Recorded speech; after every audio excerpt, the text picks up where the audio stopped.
At our mother's funeral, my sister Lauren walked in dripping with rain and Mom's silver necklace hanging proudly on her chest. She leaned in and whispered, "The bakery should have been mine." I hadn't even finished the eulogy, but what shattered me more wasn't the necklace or the spite in her eyes. It was when our family turned to me and Aunt Diane scoffed, "Well, maybe if Mia wasn't always the favorite, this wouldn't be so messy." That's the moment I realized my own blood, the people who once tucked me in at night, now looked at me like I was the thief, and yet they hadn't even seen the letter Mom left for me, the one she hid in the recipe box, the one that changed everything. Funny how betrayal always starts with a whisper and ends with a scream. Rain hit the windows that day like it had something to say. The scent of cinnamon still clung to my coat.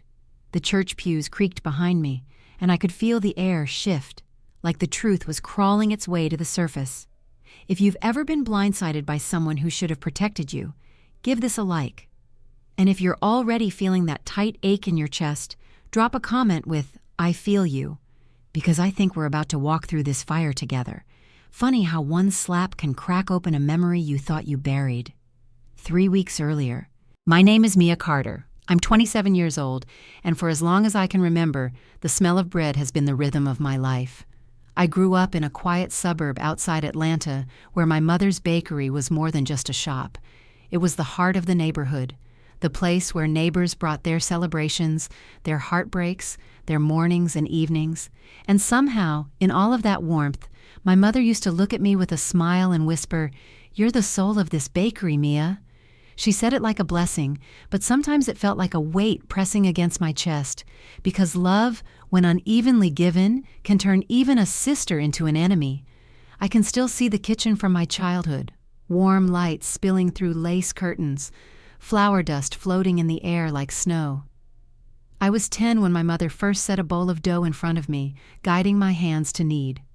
Her silver necklace caught the light as she leaned over me, the delicate charm shining like a secret. She laughed softly, flour smudged across her cheek, and told me, "Mia, you've got the heart of a baker, but guard it well." I didn't understand what she meant then. Guard it from what? Guard it from who?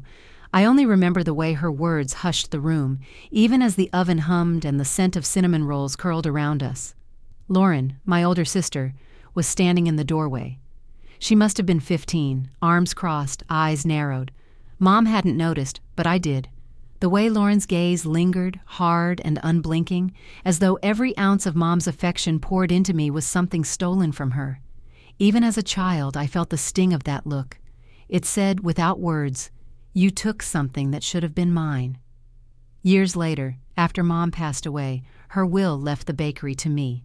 Not to Lauren, not split between us, just me.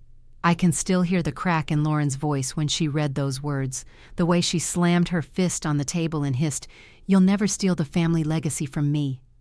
She swore it, like a curse, and even then, I couldn't tell if it was grief speaking or the bitterness that had been growing inside her for years. I wanted to believe she was just angry, lost in mourning, but sometimes grief plants roots, and those roots twist into something darker. Tonight, I stand alone in my bakery, the one Mom built, the one she left me. It's modern now, clean lines and polished counters, but there's still a worn wooden recipe box sitting by the register. It's old, edges softened by years of hands opening it, closing it, searching for secrets hidden in ink and flour. I found it while sorting through the shelves a few nights ago, tucked behind newer cookbooks. It creaked when I opened it, and inside was a letter addressed to me in Mom's looping handwriting, a letter that mentioned a family secret. My heart thudded as I read, her words speaking from beyond the grave. "If you ever doubt Mia, look to the necklace. The truth is tied to it." That necklace, her silver necklace, the one that used to glint in the kitchen light, the one I watched her wear every day until the end. Now it's missing, and somehow Lauren wears it. She showed up to Mom's funeral with it resting on her collarbone like a trophy. I didn't ask how she got it. I was too stunned, too raw. But the letter makes me wonder if Mom wanted me to know something Lauren never told me. What truth could possibly be bound to a simple piece of jewelry? What secret was worth carrying past her last breath? I press my palms against the counter, the faint smell of bread lingering from the day's baking.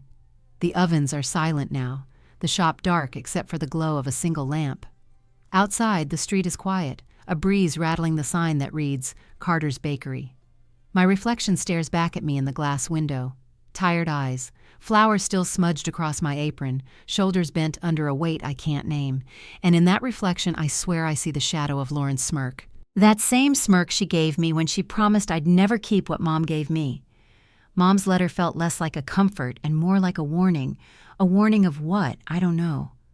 But I can't shake the dread that coils in my stomach every time I picture Lauren touching that necklace, her fingers curling around it like she knows something I don't. Was Lauren always this bitter? Or is there something bigger, darker that Mom kept hidden all along? The air feels thick with questions I don't want answers to, but I know I'll chase them anyway, because curiosity is a hunger, and once it starts gnawing, you can't silence it. I've lived with enough betrayal already to know it doesn't come all at once. It seeps like water through cracks, until suddenly the whole foundation gives way. And maybe that's what scares me most. If Lauren has been waiting all these years to tear me down, what else is she capable of?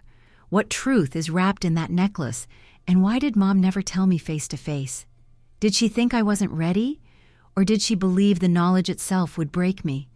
I walk to the recipe box again and run my fingers over the wood, worn smooth where Mom's hands once touched. I imagine her there, humming softly as she always did, her necklace catching the light. For a second I almost hear her voice. Guard it well, Mia. Guard what? My heart? The bakery? Or something bigger? Something I don't even know I carry? The silence presses in around me, heavy, broken only by the faint creak of the floorboards under my feet. My breath feels loud in the stillness. I close the box, but the letter's words won't leave me. They circle in my head, taunting, promising answers I may not want. And always, behind those words, is Lauren, my sister, my rival, my threat. Maybe you've felt it too, that pull between family love and family betrayal. That question you don't dare ask because you're afraid of the answer. Have you ever found a family secret that changed everything? Drop a comment below, because for me, the secret has only just begun to whisper, and I have a feeling it's going to scream before long. Running the bakery without Mom feels like trying to keep a candle lit in a storm. Every day I wake before sunrise, step into the dark shop, and breathe in the lingering smell of yeast and sugar. It should comfort me, but lately the air feels heavy, like it's suffocating me instead of giving me strength. The ovens hum, the mixers whirl, flour floats like white dust through the air, and I work with the same recipes my mother once guided me through. Still, the warmth of her presence is gone, and the life of this place seems to be slipping with it.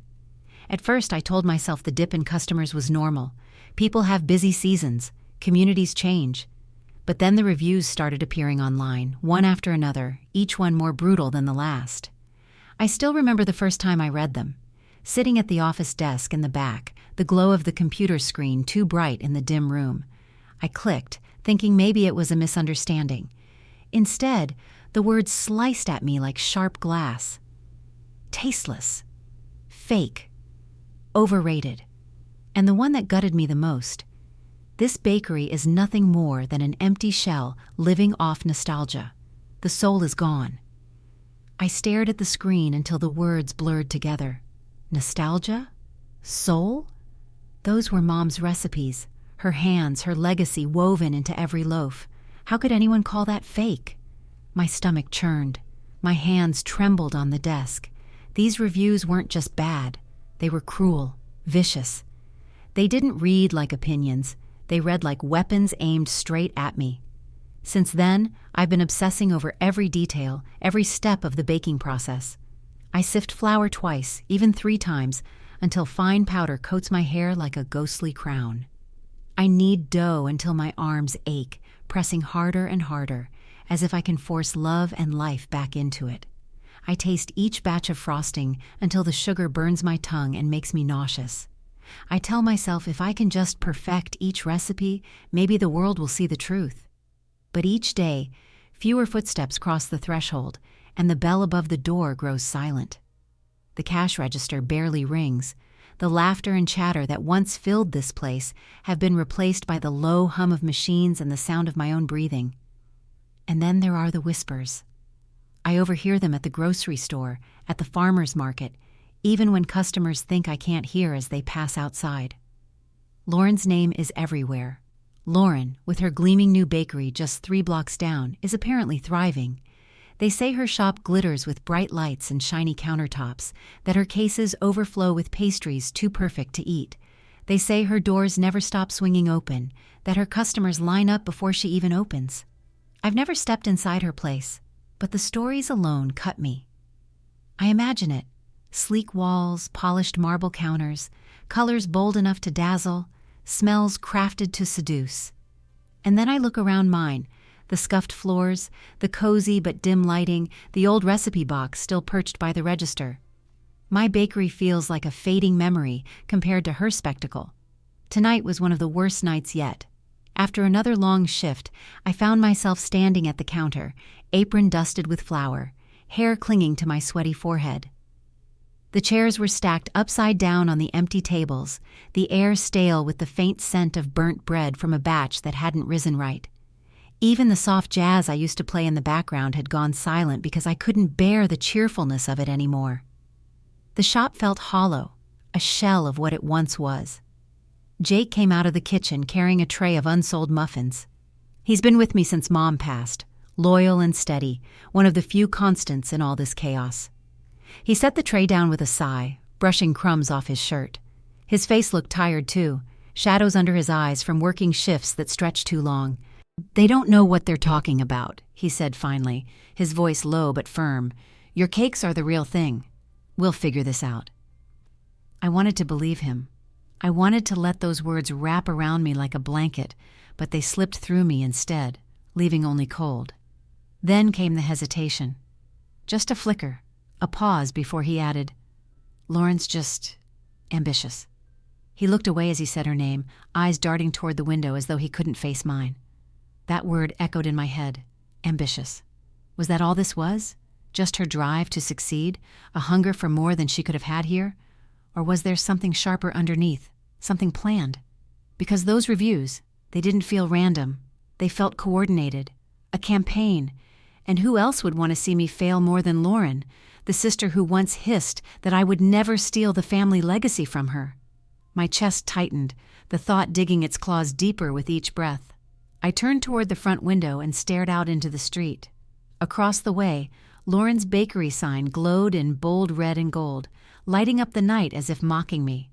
Even from here, I could see people lingering outside her doors, umbrellas reflecting neon in the rain. My own reflection stared back at me in the glass, weary eyes, flour smeared across my cheek, shoulders bent with exhaustion. For a moment I saw both of us in that reflection, her radiant, triumphant glow behind me and my tired shadow pressed against the glass. Mom used to say this bakery was the soul of our family. Standing there, staring at the emptiness, I couldn't help but wonder, if the soul dies, what's left of us? The silence grew thick. I reached for the keys, locked the door with a click that echoed too loudly, and turned the sign to closed. I stood there gripping the keys tightly in my fist, as if holding onto them meant holding onto everything Mom left me. The weight of failure hung heavy in the air, shadows creeping into every corner. But then, in that heaviness, something sparked, a flicker of fire inside me. "This is still Mom's bakery," I whispered, my voice steady even as my throat ached. "I won't let her down. I won't let anyone take this away from me." Loneliness pressed down on me, but determination rose with it, fierce and unyielding. Let Lauren shine her lights. Let the reviews mock me. I'll fight. Even if it kills me, I'll fight for this place, for Mom's legacy, for myself. And then I heard it, the faint patter of rain beginning outside, tapping against the windows like 1,000 tiny fingers. The sound carried through the silence, soft yet insistent, whispering that something or someone was drawing closer. The rain began as a light patter against the windows, soft and steady, like a whisper I couldn't quite make out. I was wiping down the counter, the smell of cinnamon rolls still faint in the air from the morning batch, when the bell above the door jingled. I looked up, expecting a stray customer who'd braved the storm. But instead, it was her, Lauren. She walked in as though she owned the place, red dress clinging to her like armor, black heels clicking against the worn wooden floor. Drops of rain sparkled on her shoulders, glistening beneath the warm glow of my bakery lights. She smiled, but it wasn't real. I knew that smile. I had grown up with it, the one that stretched her lips but never touched her eyes, the one that always carried the weight of something unspoken, something sharp. "Wow," she said, looking around like she was stepping into a museum exhibit instead of my shop. "It hasn't changed much, has it?" Her tone dripped with false sweetness, each word carefully chosen to sound casual, but laced with a condescension she didn't bother to hide. I swallowed hard, forcing my voice to stay steady. "It doesn't need to change. People come here for tradition." Lauren tilted her head, her gaze drifting to the pastry case, then to me, then finally settling on the necklace resting against her collarbone. Mom's necklace. The silver charm glinted under the light, catching my eye like a blade. My chest tightened, a knot of grief and anger twisting inside me. She let her fingers graze it slowly, deliberately, as if she knew exactly what she was doing. "You remember this, don't you?" Her lips curled into something between a smirk and a smile. "Mom gave it to me before she passed." That was a lie. I knew it. Mom had never given it to her, not in front of me at least, and yet here it was, hanging from her neck, a symbol that had once been my comfort and now felt like theft. I forced my eyes away from it, clenching the rag in my hands until it nearly tore. "Why are you here, Lauren?" She leaned casually against the counter, her red dress stark against the cozy pastel tones of the shop. Rain streaked the windows behind her, thunder rumbling low in the distance. She looked like she had stepped straight out of another world, a louder, shinier, more dangerous one. "I came to offer you some help," she said smoothly, dragging out the word like honey hiding poison. "I've been watching, Mia. I see how hard you're working, how much you're struggling. It's too much for one person, but together, we could make something incredible." I stared at her, heat rising in my cheeks. "Together? You mean merge?" She shrugged, as though the idea was harmless. "Why not? My bakery is thriving. Yours is—" Her eyes flicked around the empty tables. "Quiet. If we combine forces, we could build something bigger, stronger. You wouldn't have to carry all this weight alone." Her words pressed into me, heavy, almost persuasive. Almost. But underneath them, I heard the real message. She wasn't offering to help. She was offering to take over. "Mom left this bakery to me," I said finally, my voice sharper than I intended. "She trusted me to carry it forward. I don't need your help." Her smile faltered just for a fraction of a second, before hardening into something colder. She leaned closer, lowering her voice. "Mia, you're not cut out for this. Let me take charge. I can save what you can't." The silence stretched, punctuated only by the rain hammering harder against the glass. I felt my pulse throb in my temples, my hands trembling slightly as I placed the rag down. "I'm fine on my own, Lauren." For a moment, neither of us moved. Her eyes, sharp and unyielding, locked onto mine. Then she straightened, adjusting the necklace so the charm caught the light again, as if to remind me of everything she had taken. "Suit yourself," she said finally, her tone colder now, stripped of any pretense of kindness. "But don't say I didn't offer." She turned on her heel, the echo of her heels sharp against the floor as she walked to the door. The bell chimed as she pushed it open, rain rushing in with a gust of wind before the door slammed shut behind her. I stood frozen, staring at the spot where she had been. My heart pounded, my breath uneven. Mom's necklace flashed in my mind, Lauren's fingers curling around it like it belonged to her. Why did it feel like she was stealing more than just a piece of jewelry? Why did it feel like she was reaching straight into the heart of everything Mom left me? That necklace was supposed to carry love, memory, legacy. In her hands, it felt like a weapon. I pressed my palms flat against the counter, trying to steady myself. The bakery around me felt smaller, darker, like her presence had left a shadow clinging to the air. "Has anyone else doubted a sibling's kindness?" I whispered, though no one was there to hear me. The question lingered, heavy and unsettling, as the rain poured harder outside, and deep down, I knew this was only the beginning, that Lauren's offer wasn't just an offer, It was a warning. The storm outside had died down to a drizzle, the steady drip of water sliding down the gutters like a ticking clock. Inside the bakery, everything was silent, except for the hum of the old refrigerator in the back and the faint creak of the ceiling whenever the wind pressed against it. I should have gone home hours ago, but something kept me here. An itch I couldn't scratch, a restlessness that made the shadows in the corners feel like they were holding secrets. The storage room was the last place I wanted to be at that hour. It always smelled faintly of damp cardboard and sugar gone stale, the shelves lined with old supplies, unopened boxes, and papers I never had time to sort. I told myself I'd just straighten things up, maybe distract myself from the ache in my chest that Lauren's visit had left behind. But as I pulled a stack of old invoices from a crooked pile, one thin sheet slipped free and fluttered to the ground. I bent down and picked it up. The paper was wrinkled, faintly smudged, but the details were still clear.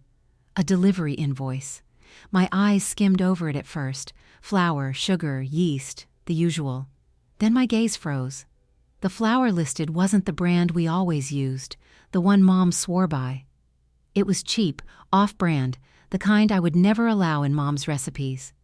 My heart thudded once, hard, as if my body already knew what my mind hadn't caught up to, and then I saw it, the name printed at the bottom of the order, Lauren Carter. The edges of the page crackled as my hands tightened around it. Lauren's name, on a shipment tied to my bakery. My pulse quickened, a pounding rush in my ears. Could she really have done this? Could she have ordered low-quality flour under my bakery's account, slipping it into my shelves so my recipes would fail? The thought made bile rise in my throat. Mom's cakes, Mom's bread, reduced to something tasteless and fake, exactly like those reviews had said. Was this her plan all along? The flickering light above buzzed, dimming for a moment before flaring back, casting sharp shadows across the room. I sank down onto a wooden crate, the invoice trembling in my grip. Lauren's name on this invoice. Could she really stoop this low? I whispered, the words clawing at my throat. The silence pressed back against me, thick and suffocating. I needed answers. Without thinking, I pulled out my phone and scrolled to her number. My thumb hovered over the call button for a heartbeat before I pressed it. The ringing echoed in my ear, each tone stretching longer than it should, until finally she answered. Mia? Her voice was light, amused, like she'd been expecting me. I swallowed, trying to steady my breath. Lauren, I found something. An invoice, with your name on it. For flour, cheap flour. Were you... My voice cracked, fury and disbelief tangling together. Were you trying to sabotage me?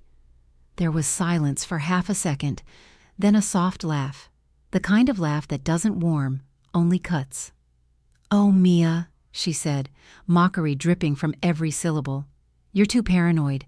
Maybe you should focus on running your little shop instead of making up conspiracies. Don't lie to me. My voice shook, but not from weakness, from rage. I don't have time for this, she replied, her tone sharpening. If your cakes taste bad, maybe you should look in the mirror instead of pointing fingers. And just like that, the line went dead. I sat there staring at the phone in my hand, the silence in the room now deafening. Her words echoed in my head, twisting like knives. Paranoid, little shop. She wanted me to feel small, crazy, unworthy. But I wasn't imagining this. I had proof in my hands. I clutched the invoice tighter, the paper crumpling, the edges cutting into my palm. My mind flashed to Mom's necklace, silver and gleaming against Lauren's throat, the way she had touched it with such satisfaction. It was as if she was daring me to fight, as if every move she made was another thread pulling me deeper into her trap. The fear came first, a cold rush that made my stomach hollow out. If she was willing to tamper with ingredients, what else was she willing to do? How far would she go to tear me down? But fear quickly burned into fury. Fury at her smugness, at her lies, at her theft of everything that should have been safe, everything that belonged to Mom. I pressed the invoice flat against my knees, my breath coming faster, each inhale sharp, each exhale heavier. I could almost hear Mom's voice in my head, whispering her warning again. Guard your heart, Mia, from those who dim your light. I had dismissed it before as a sentimental phrase, but now it felt like a prophecy. The storage room felt darker, the flickering light weaker, the walls closing in. But inside me, something else was sparking: determination. If Lauren thought she could erase me, she was wrong. If she thought I'd back down, she didn't know me at all. I slid the invoice into my apron pocket, the crinkle loud in the silence. Standing, I glanced once more at the stacks of boxes, the shadows stretching across the floor. Somewhere in this mess, in this storm of betrayal, the truth was waiting. I could feel it, and I wasn't about to stop until I uncovered it. I walked out of the storage room and locked the door behind me, the metal click ringing sharp in the stillness. My hands were shaking, but not from weakness anymore, from resolve. If she wanted to play games with Mom's legacy, then I would fight back with everything I had. Fear and fury burned together in my chest as I stepped back into the main shop. The bakery smelled faintly of sugar and rain, a bittersweet mix that only made my resolve sharper. Lauren thought I was paranoid? Then fine, let her think that. But I knew better, and I was ready to dig deeper. The storage room discovery had shaken me, but it wasn't enough. A single invoice with Lauren's name wasn't proof, not the kind that could stand against her smug denials. I needed more. I needed something undeniable. So that night, while the rain tapped harder against the windows and thunder rolled faintly across the sky, I sat in the dim light of my office and turned on the old computer tucked into the corner. The glow of the screen lit up the stacks of papers around me, casting shadows that seemed to lean closer, watching as I typed. I didn't even know what I was searching for at first. My hands trembled as I clicked through records, inbox folders, junk mail, invoices stored digitally. It was tedious, endless, the kind of task that should have numbed me. But then, buried under flagged spam, I found them. Emails, dozens of them. The subject lines alone made my blood run cold. Review job, urgent. Batch posting schedule. My mouse hovered over one, my pulse pounding, before I clicked it open. The words filled the screen like a confession written in fire. Deposit confirmed. Team will post negative reviews as instructed. Focus on words like fake, cheap, and nostalgia. Deadline this week. I leaned back, covering my mouth with my hand, but I couldn't stop reading. One after another, the emails detailed payments, instructions, lists of accounts. My bakery's name typed over and over again, marked for destruction. And at the bottom of every thread, every chain, one name appeared: Lauren Carter. My chest tightened, each breath sharper than the last. Lauren did this, I whispered to myself. My own sister. How far will she go? The rain outside quickened, drops racing each other down the glass. My hands shook as I scrolled, anger rising like fire in my throat. It wasn't just sabotage. It was a campaign, calculated and paid for. She wanted me to fail. She wanted me to crumble until the bakery Mom left me was nothing but dust under her heels. The door creaked and I jumped. My head snapped up, heart racing, but it was only Jake. He stepped into the office, his hair damp from stepping outside, his apron tossed over one shoulder. He froze when he saw the look on my face. "What's wrong?" he asked carefully. I turned the screen toward him, the damning emails glowing bright in the dark room. His eyes widened, then narrowed. "Lauren," he muttered. "She hired people, Jake," I said, my voice breaking. "She paid them to destroy me, to ruin everything Mom built." He hesitated, shifting his weight, his jaw tight. And then, after a long silence, he said quietly, "She came to me too."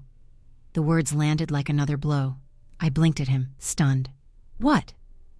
"She offered me money," he admitted, guilt flickering across his face. "She wanted me to keep tabs on you, tell her about your plans, your orders, anything she could use. I said no, Mia. I told her I wouldn't do that to you." For a moment, I just stared at him, torn between relief and hurt. Relief that he had refused, hurt that she had tried to buy him out like a pawn. "She's trying to destroy me," I whispered, voice raw. "She won't stop until there's nothing left." Jake placed a hand on the back of my chair, steadying me. "Then we fight back. But you can't let her see you unravel. That's what she wants." Before I could answer, my phone buzzed on the desk, the screen lighting up with a new message. My stomach flipped, dread crawling up my spine as I picked it up. One line, no name, no number, just words. "Stop digging. or the bakery burns. The phone slipped from my fingers and clattered against the desk. My chest seized, my pulse exploding in my ears. I could barely breathe. The emails had been bad enough, but this was a threat, real and immediate. I scrambled to the front of the shop, my hands fumbling as I twisted the deadbolt shut and slid the chain across. The sound of the locks clicking into place was sharp, final, like sealing myself inside a fortress. I pressed my back against the door, staring at the rain-slicked street outside, half expecting to see someone standing there in the shadows. But the sidewalk was empty, only the storm filling the silence. I forced myself to step back, to steady my breathing, but the fear clung to me like wet clothes. My bakery had always been a safe place, filled with warmth and sugar and Mom's memory. Now it felt like a target painted with neon across the glass. I returned to the office, locking the door behind me, and sat again at the desk. The computer's glow seemed harsher now, the emails a constant reminder of Lauren's betrayal. Anger simmered under my skin, hot enough to burn through the fear. "She did this," I whispered again, louder this time. "My sister." I clenched my fists until my nails dug into my palms. The necklace she wore flashed in my memory, the smirk on her face when she offered to help me, the mockery in her laugh when I accused her. She thought she could take everything. She thought she could rewrite Mom's legacy, erase me from it entirely. Not this time. Fear and fury tangled inside me, twisting into something sharper. Resolve. If Lauren wanted war, then war was what she would get. I wouldn't just defend the bakery. I would expose her for what she was. Outside, the rain pounded harder, echoing like footsteps against the glass. I shut the computer down and picked up my phone again, staring at the anonymous text. The glow lit up my face, and in it I saw not weakness but fire. Let them threaten me. Let them think fear would silence me. I wasn't backing down. The decision to hold the tasting event gnawed at me for days. After the anonymous text, "Stop digging or the bakery burns," I had every reason to cancel, to lock my doors and retreat into silence. But fear only feeds betrayal, and I couldn't give Lauren the satisfaction of watching me shrink. So I chose to fight, to pull the truth into the light where she couldn't twist it anymore. That morning, I woke before dawn. The sky outside was bruised purple, rain still misting from the night's storm. I flipped on the bakery lights one by one, and the shop bloomed awake around me, golden and warm. The hum of the ovens filled the silence. I scrubbed the counters until they gleamed, polished every plate until it reflected the overhead bulbs, and set out trays of pastries so carefully arranged they looked like displays in a gallery. Apple pies brushed with butter until their crusts shone, cinnamon rolls spiraled with sugar that glittered under the lights, cakes layered with whipped cream dusted like snow. The air smelled rich, chocolate, vanilla, warm bread. Mom used to say a bakery should make people hungry the second they walked in, and this morning the place felt alive again. By noon, the bakery was crowded wall to wall. Neighbors filled the tables, loyal customers leaned forward eagerly, and the back row swelled with reporters scribbling into notebooks. Camera flashes popped against the walls, mingling with the buzz of conversation. My apron felt tighter than ever, my palms damp as I gripped the stack of papers in my pocket. The invoice with Lauren's name, the printed emails proving her sabotage. My heart thudded as if the whole building pulsed with it. Mrs. Harris came first, cane tapping on the tile, her silver hair tucked neatly under a scarf. She had been part of this place since I was a child, always ordering apple pie, always telling Mom her crust was the best in town. She clasped my hand in both of hers, squeezing gently. "You've got this, Mia," she murmured, eyes steady, kind. "Your mother would be proud." The words steadied me more than she knew. When the last guest had settled, I stepped behind the counter. My throat was tight, but I raised my voice anyway. "Thank you all for coming.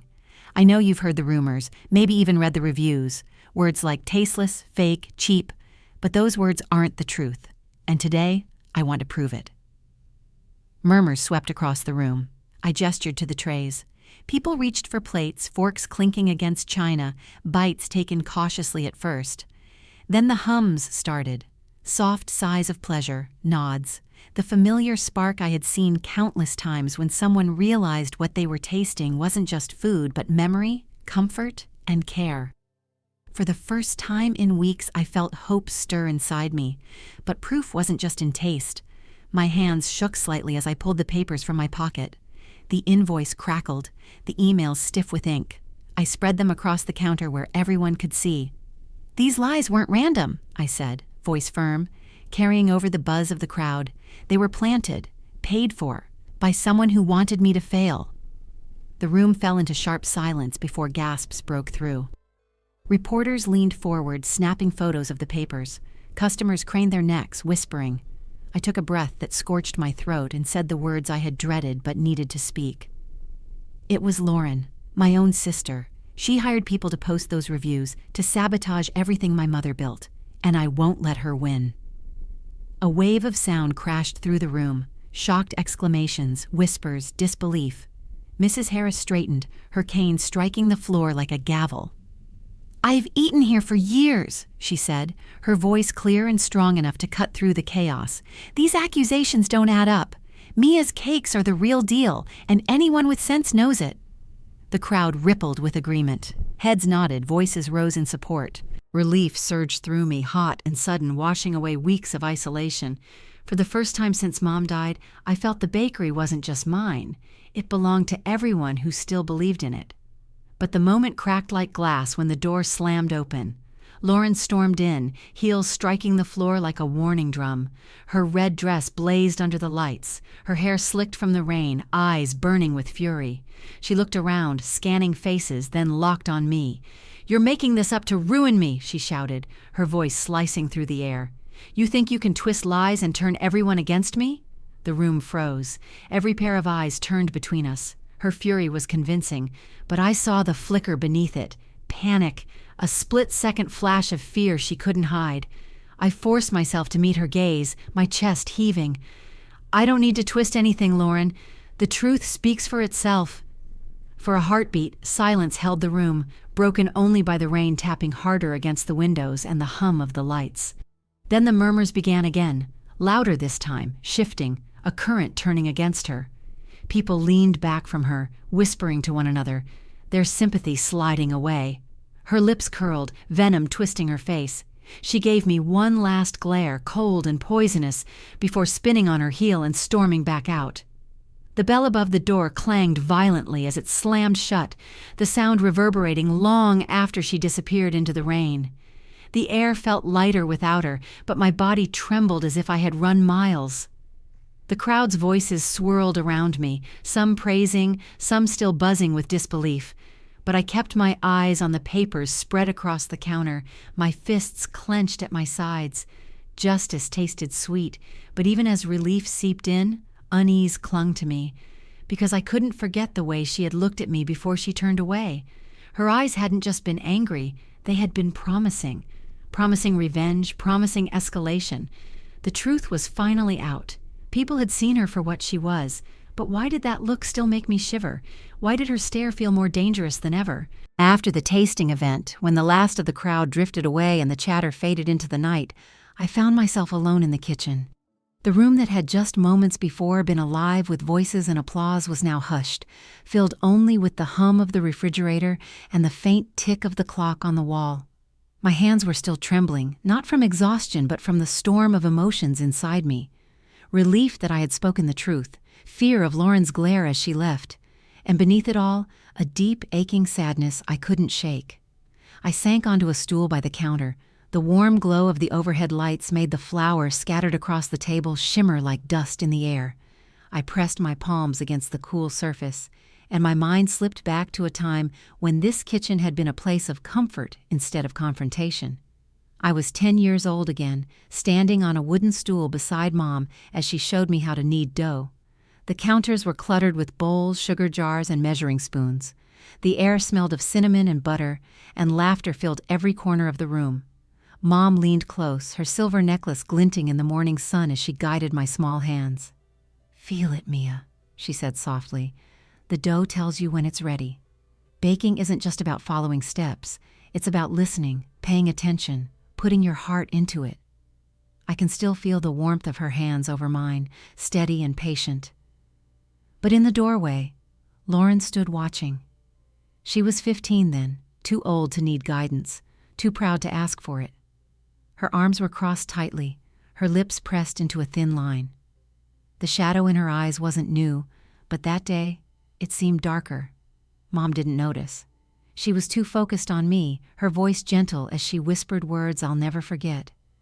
"Guard your heart, Mia, from those who dim your light." At the time, I thought she meant the world outside, the people who might not understand us, who might dismiss the bakery as small and unimportant. I never imagined she could have meant family. Later that night, I discovered the recipe book missing. Mom's treasured book, filled with her handwriting, her notes scrawled in the margins, the legacy of years spent perfecting her craft. Panic raced through me as I searched the shelves, the counters, every corner of the kitchen. I found it in Lauren's room, hidden under her bed, pages torn and smudged. When Mom asked about it, Lauren pointed at me, eyes flashing with false innocence. "Mia did it," she lied smoothly. "She wanted attention. She wanted to be the favorite." Mom's eyes flickered between us, confusion clouding her features. She didn't yell, but the disappointment in her silence stung worse than anger. I wanted to scream the truth, to tell her it wasn't me, but Lauren's words had already settled in the air like smoke, impossible to clear. That night, I lay awake, staring at the ceiling, the image of the torn pages haunting me. It wasn't just paper that had been ripped, it was trust, fragile and fraying. Back in the present, I leaned forward, resting my head in my hands. The torn pages flashed in my mind sharper than ever. Lauren's resentment hadn't started yesterday, or even 3 years ago when Mom's will named me as heir. It had been growing for years, festering like a wound left untreated. She hated me for every smile Mom gave me, for every moment of guidance, for every word of praise I received. And now I had to wonder, did Mom know?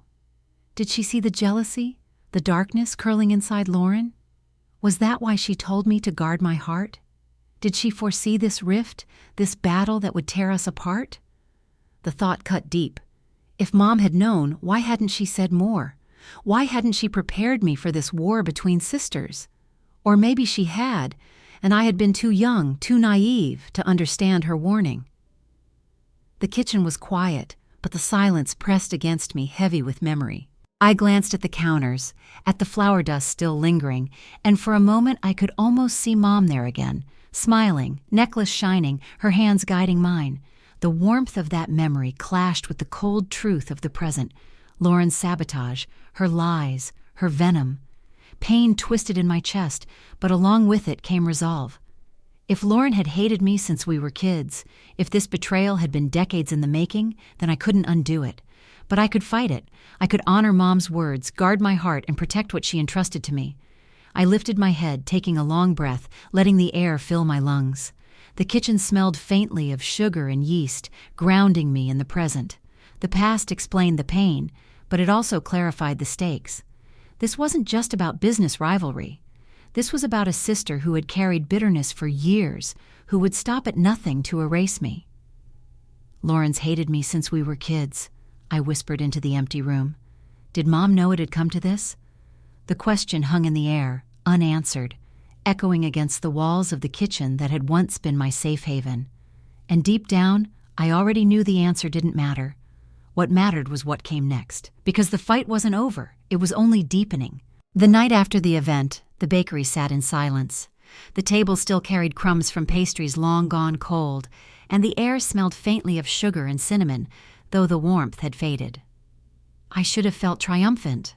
After all, I had faced Lauren in front of everyone and exposed her lies. But beneath the glow of the fluorescent lights, a shadow lingered, the kind that doesn't leave even when the room is empty. I sat at the desk in my office, staring at the bakery laptop. The screen's pale light cast my reflection back at me, hollow-eyed and exhausted. I wasn't even sure why I opened it again. Maybe I thought I could distract myself with bookkeeping, or maybe I was searching for reassurance, some scrap of proof that I wasn't imagining all of this. My fingers moved slowly across the touchpad, clicking through folders I'd passed over 100 times before. That's when I found it. An unlabeled audio file buried in the clutter of documents. It shouldn't have caught my attention, but something about the date stamped on it made my heart skip. It was from the week before the event. I hesitated, then clicked. Static hissed, then a voice, Jake's voice. "Lauren," he whispered, low and urgent, as though afraid of being overheard. "You want more? I gave you the event plan. Everything she's preparing. The timing, the guest list. What else do you want from me?" The words hit me like a blow to the chest. My lungs seized, my breath stuck in my throat. I turned the volume up, praying I had misheard. But there it was, clear as the hum of the refrigerator in the background. Jake, the one person I thought I could trust. The recording continued, his tone desperate. "I need the cash. You know that. Just enough to cover my debts. I did what you asked." My hand flew to my mouth. I sat frozen, the glow of the laptop painting my face pale.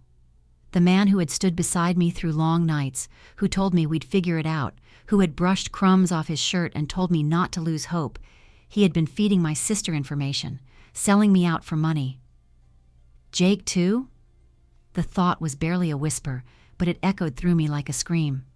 I can't trust anyone anymore. The office felt smaller, darker. I looked at the trays of leftover pastries stacked on the counter. Danishes gone stale, cookies hardened, cakes drying at the edges. They looked abandoned, forgotten, just like I suddenly felt. The hum of the refrigerator was too loud, a reminder of how empty the room really was. Tears burned behind my eyes, but I didn't let them fall, not yet.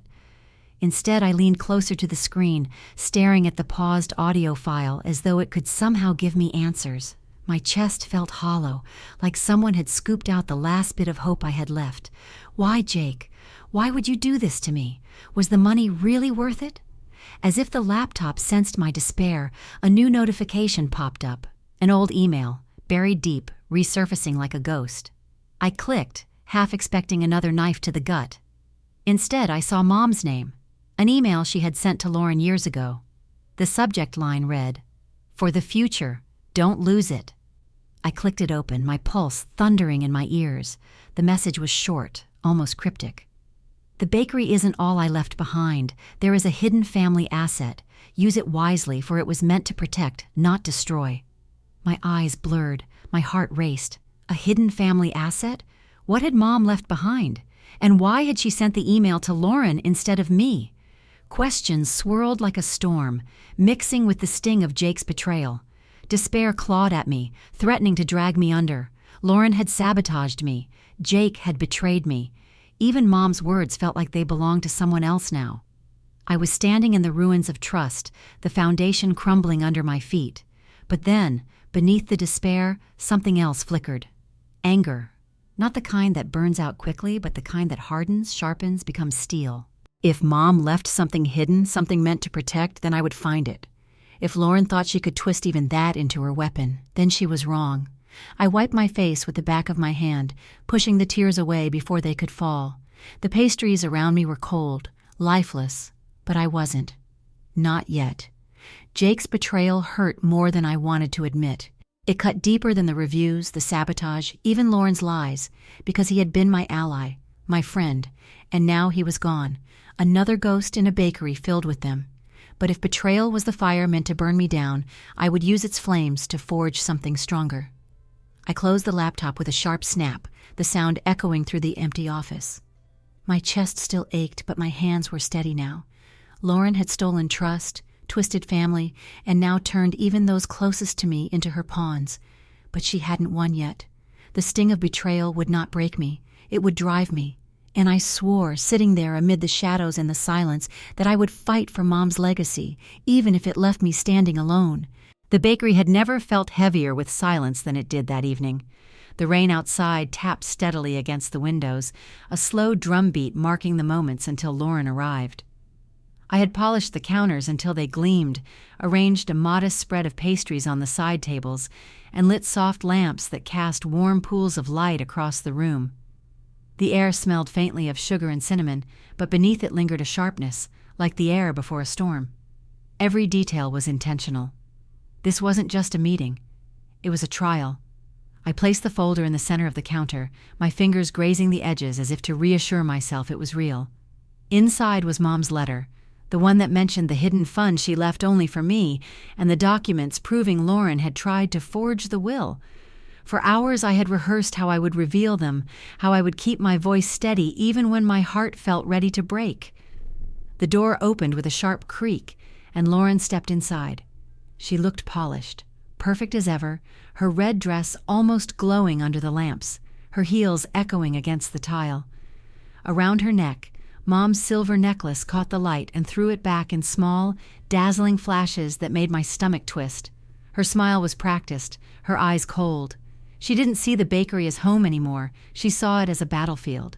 Behind her, a few loyal customers sat quietly, Mrs. Harris among them, cane resting across her lap, her gaze steady and unflinching.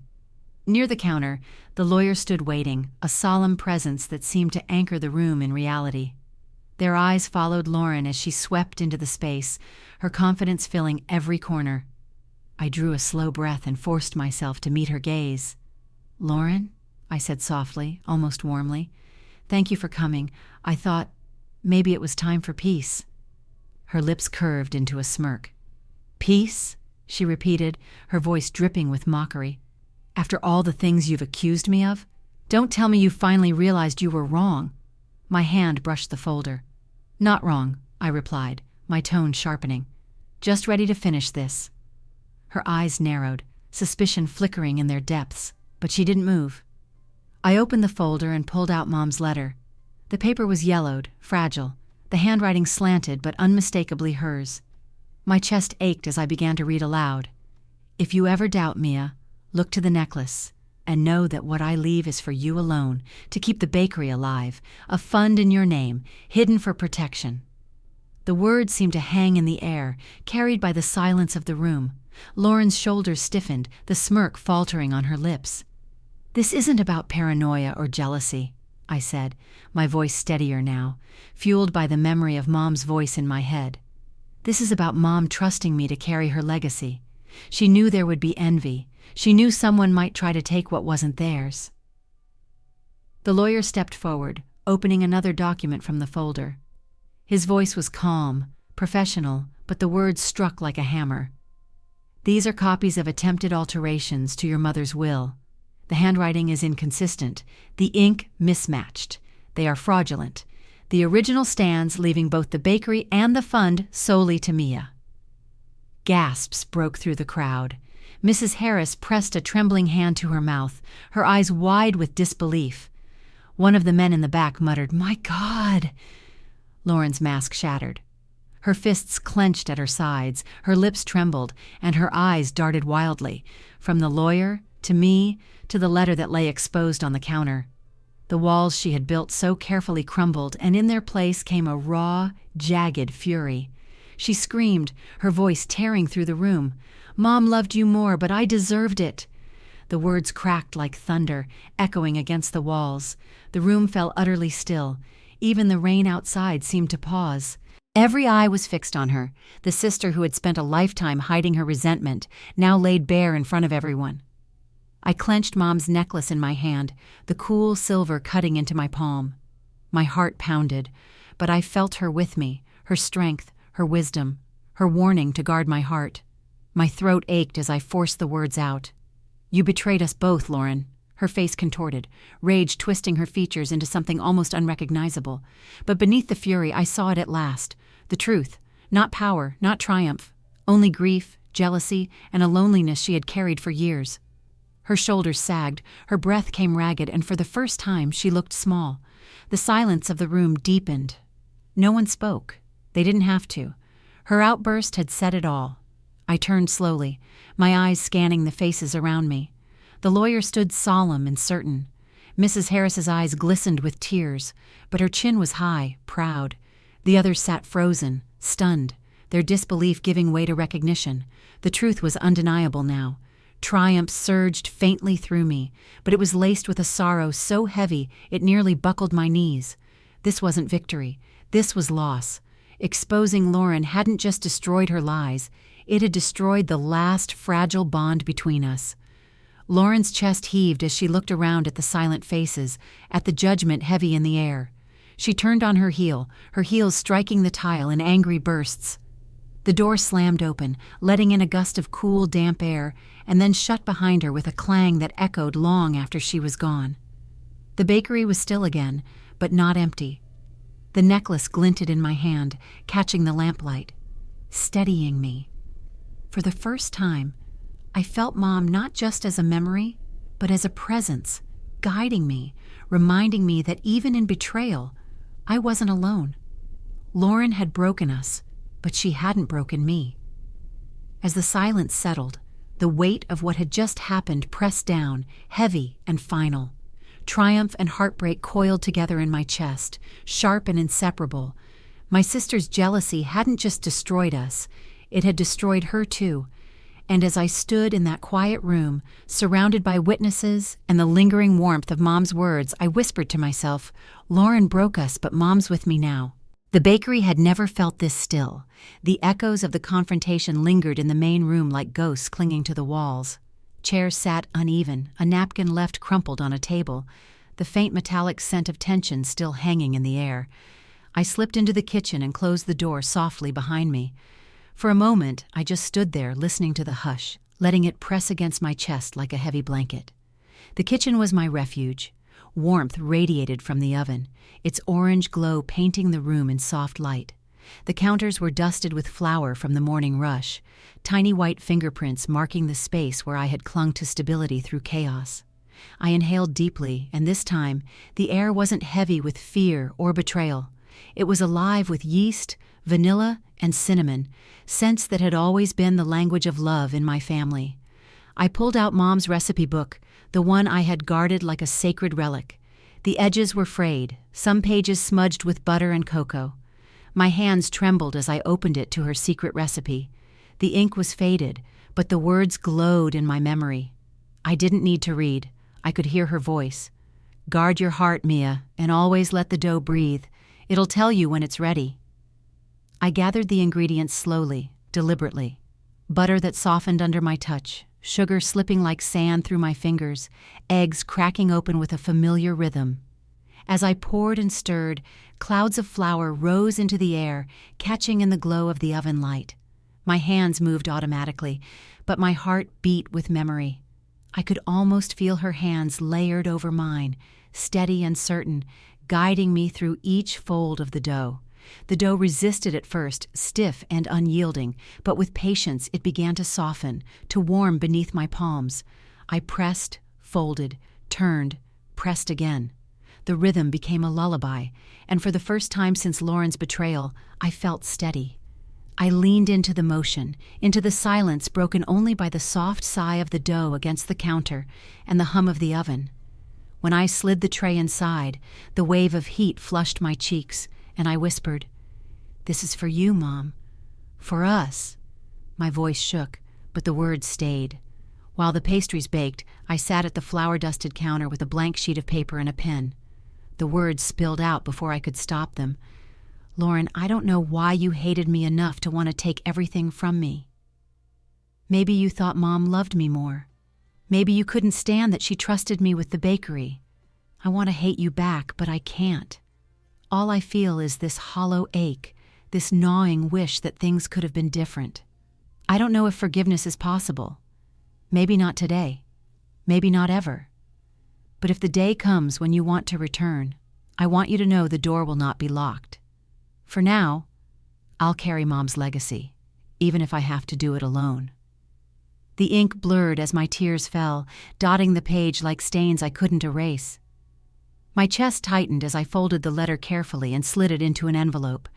The paper felt heavier than anything I had lifted all morning, as though it carried the weight of everything unsaid between us. I tucked it into a drawer I rarely opened, a secret wound I chose not to expose. The oven beeped, startling me back into the present. I pulled open the door, and the fragrance that escaped was almost too much to bear. The pastries glistened golden brown, sugar caramelized into crisp patterns. I lifted the tray out carefully, the heat searing my arms, and set it onto the counter. Powdered sugar sifted from my fingers onto the pastries, dusting them with a softness that reminded me of winter mornings when Mom would laugh as the sugar clung to her hands like snow.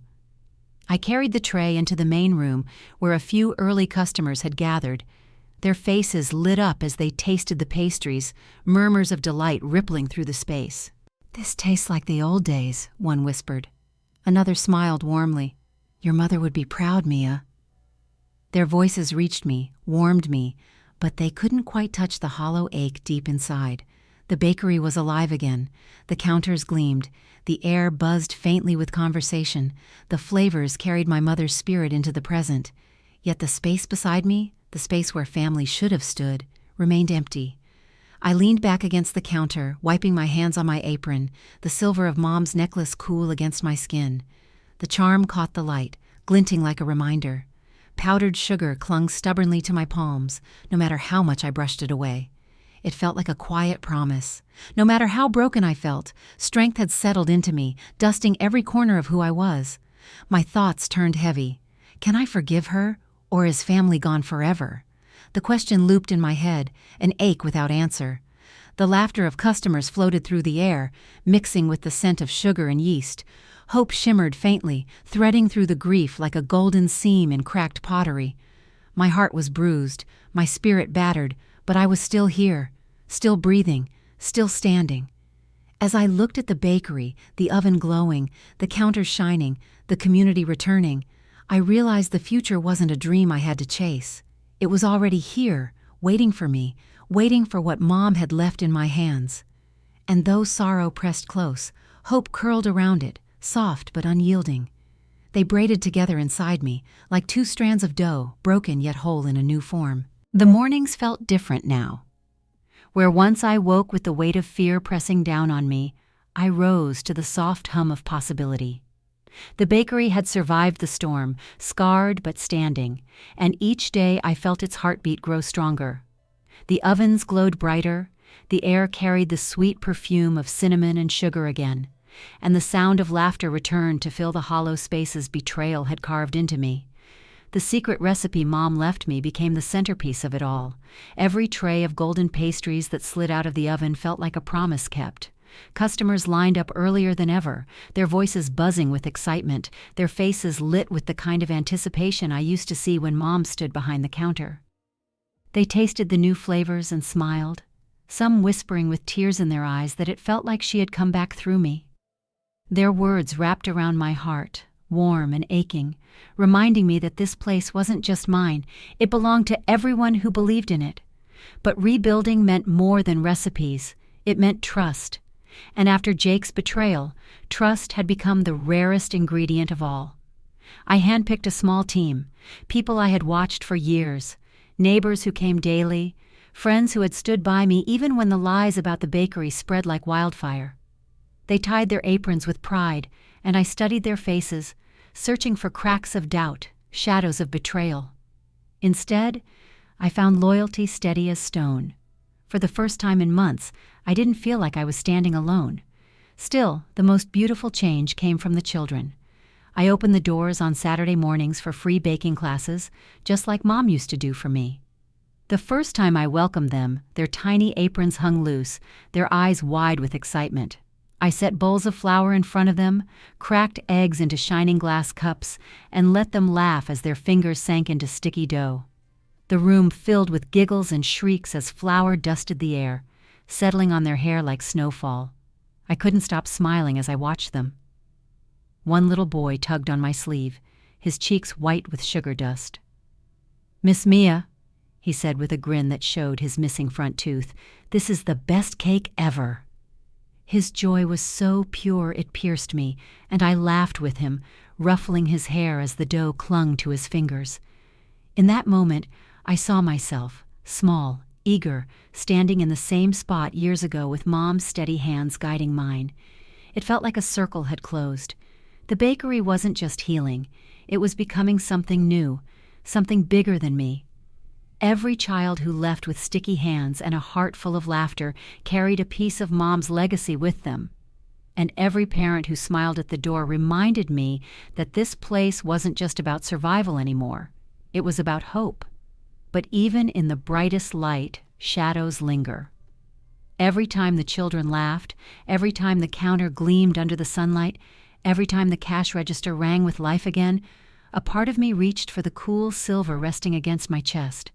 Mom's necklace glinted softly, grounding me, reminding me of her strength, and reminding me of who wasn't here. Lauren's absence hung in the air like an unfinished sentence. I wondered if she knew the bakery had risen again. Did she hear the laughter spilling out onto the street? Did she ever remember the days we both stood in this kitchen, one jealous, the other blind to it? I touched the necklace and felt the ache press deeper. The bakery's alive, but can I let Lauren back in? The thought caught me off guard every time, sharp and unsettling. Betrayal doesn't fade like flour brushed from your hands. It lingers, staining everything. Still, I found myself wondering, has anyone ever forgiven someone who broke them this badly? Some nights, when the bakery was quiet and the last of the flour settled on the counters, I pictured her walking through the door, her eyes softer, her voice trembling with something like regret. I didn't know if it would ever happen. Maybe forgiveness was a door I couldn't yet open. But the thought haunted me, the way a scar aches when the weather changes. The town called the bakery a symbol of resilience now. Articles in the local paper spoke of it as if it were a miracle, a story of survival against sabotage and lies. But I knew the truth. It wasn't resilience alone that had saved me. It was the people, the loyal customers, the children with sugar on their cheeks, the community that had chosen to believe in me even when it would have been easier to turn away. And yet, in the quiet moments between laughter and praise, I felt the void. Family should have been here, standing beside me. Mom's voice echoed in my memory, guiding me through every recipe, every decision. But Lauren's silence echoed too, a reminder that even the sweetest victories carry a taste of bitterness. As I watched the children gather their cakes, their faces glowing with pride, I let hope fill me. Hope that tomorrow and the next day, the bakery would keep rising. Hope that Mom's legacy had not only survived, but grown. And maybe, just maybe, hope that one day the broken bond with my sister might find a way to mend. For now, though, the ovens were warm, the counters dusted with sugar, and laughter filled the air. That was enough to keep me moving forward. Have you ever tried forgiving someone who betrayed you? Share below. I want to know. The bakery was quiet again, the kind of quiet that only comes late at night when the ovens rest, the counters gleam, and the last echoes of laughter have faded into memory. I sat alone at the kitchen table, the single lamp above me casting a soft pool of golden light across the flour-dusted wood. In my hand, I held Mom's silver necklace, the charm cool against my skin, its glow reflecting the lamp's steady flame. I turned it over between my fingers slowly, the way I used to when I was a little girl, sitting at this very table while Mom whispered recipes into my ears as if they were secrets meant only for me. But now, in the stillness, the necklace felt heavier than it ever had, like it carried not just her love, but the weight of everything I had lost. Lauren's voice still rang in my memory, sharp and broken, screaming that Mom had loved me more. Jake's whisper from the recording echoed too, each syllable carrying betrayal I hadn't seen coming. Their words clung to me like shadows. How do you forgive wounds carved so deep by the very people who were supposed to protect you? Can time mend cracks that betrayal splits open, or do some breaks never truly heal? I leaned back in the chair, staring at the ceiling where the lamplight flickered faintly. This bakery had been burned down with lies, rebuilt with truth, and now it stood glowing on a dark street, a beacon in a town that had almost given up on me. The thought made me smile, but it was a small, tired smile, because even triumph doesn't erase the scars it leaves behind. The fund Mom left me had saved the business. The secret recipe had brought the community back to my door. Children's laughter still lingered in the corners, a reminder of hope, of the life she'd wanted me to carry forward. But family was another story. The ovens could bake bread again, but they couldn't mend the silence where my sister should have been. I tightened my grip on the necklace, the metal biting gently into my palm. "This bakery's my home now," I whispered to myself, my voice trembling in the still air. But will Lauren ever be family again? The question twisted inside me, one I couldn't answer, one I wasn't sure I wanted answered. The hum of the fridge filled the pause, steady and low. I closed my eyes, breathing in the faint traces of cinnamon and sugar still clinging to the air. They reminded me of resilience, of strength, of Mom's presence even when I couldn't see her. Maybe she had known this would happen. Maybe that's why she warned me to guard my heart from those who dim my light. And yet, even with the warning, even with the betrayals laid bare, a part of me still longed for the sister I once believed I had. the one who laughed with me in childhood kitchens, before envy took root, the one I still wished might walk back through the bakery doors, not with malice, but with regret. Was that hope foolish, or was it human? I looked around the kitchen. The counters were clean, the tools neatly stacked, the glow of the oven dying down to embers. Outside the window, the street was dark, but the bakery's sign cast a warm light that spilled across the sidewalk.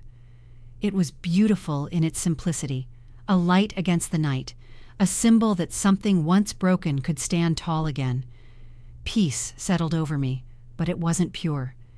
It carried the ache of loss, the dull throb of betrayal, the bittersweet taste of survival. I had risen, yes, I had fought back, but the fight had left bruises no one could see. Maybe that's the truth no one tells you about resilience. It doesn't erase the pain. It teaches you to live alongside it. I traced the necklace once more, as if searching for Mom's voice in the silver. What would she say if she were here now? Would she tell me to forgive Lauren, no matter the cost? Or would she remind me that sometimes protecting yourself means closing the door for good? The question lingered, heavy and unanswered. And now I want to ask you, have you ever been betrayed by family? How did you rise above it? Did forgiveness ever find its way back into your story? Or did you have to build something new like I did out of the ashes? If you've felt this pain, if you've stood where I stand now, I want to hear your story. Share it in the comments because no one should carry betrayal alone. Like, subscribe, and join me in these stories of resilience and truth. Together, maybe we can find a way to turn pain into strength. As I switched off the lamp, the kitchen fell into darkness, but the bakery itself still glowed outside, its light spilling into the night like a promise that no matter how deep the betrayal, no matter how heavy the loss, there is always a way forward, always a light to follow. And as I stood there, necklace in hand, I knew one thing for certain.